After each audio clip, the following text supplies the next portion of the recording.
अस्सलाम वालेकुम नाज़रीन, मैं हूं अब्दुल्ला। 7 न्यूज़ में आपका इस्तकबाल है। बहादुरपुरा पुलिस स्टेशन हदूद पास नाले में एक नामालूम शख्स की नाश दस्तियाब हुई है। आइए देखते हैं ये report.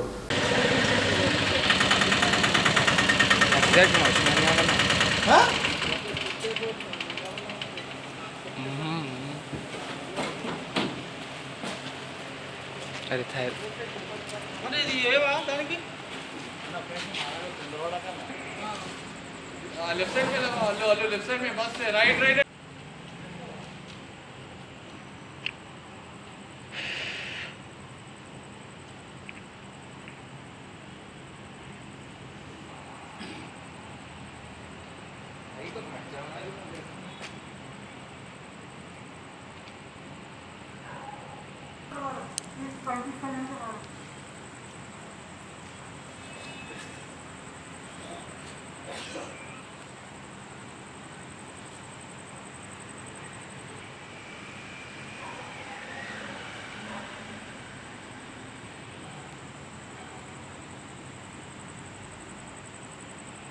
Ghazi kidney centre and multi speciality hospital गुर्दे और बवासीर के इलाज का 40 साल मशहूर हॉस्पिटल, जहां हजारों पेशेंट्स क्योर हो चुके हैं। Doctor Husaini international national award winner और दूसरे डॉक्टर्स और लेडी डॉक्टर्स की जेर खिदमत गुर्दे के तमाम अमराज का मुकम्मल ट्रीटमेंट किया जा रहा है। गुर्दे फेल हो चुके हों, डायलिसिस करवा रहे हों, याद रखिए डायलिसिस कोई इलाज नहीं, इससे 1% भी गुर्दे रिकवर नहीं होते। हाँ, डायलिसिस टेम्पररी रिलीफ दे सकता है, लेकिन हमारे ट्रीटमेंट से गुर्दे फिर से फंक्शन में आ सकते हैं। गुर्दे श्रिंक हो गए हों या सिस्ट हो, गुर्दे की पथरी हो, कैसी भी गुर्दे की तकलीफ हो या पाइल्स यानी बवासीर, चाहे ब्लीडिंग हो या कोम, बगैर ऑपरेशन मुकम्मल क्योर ट्रीटमेंट का एक ही centre, Ghazi kidney centre, DLRL main road, opposite Vikas high school, Chandrayan Gutta, Hyderabad. Cell 9966930824 या 9391326261। अब करेंगे आपको अपडेट, तो लाइक कीजिए, शेयर कीजिए, सब्सक्राइब करना ना भूले।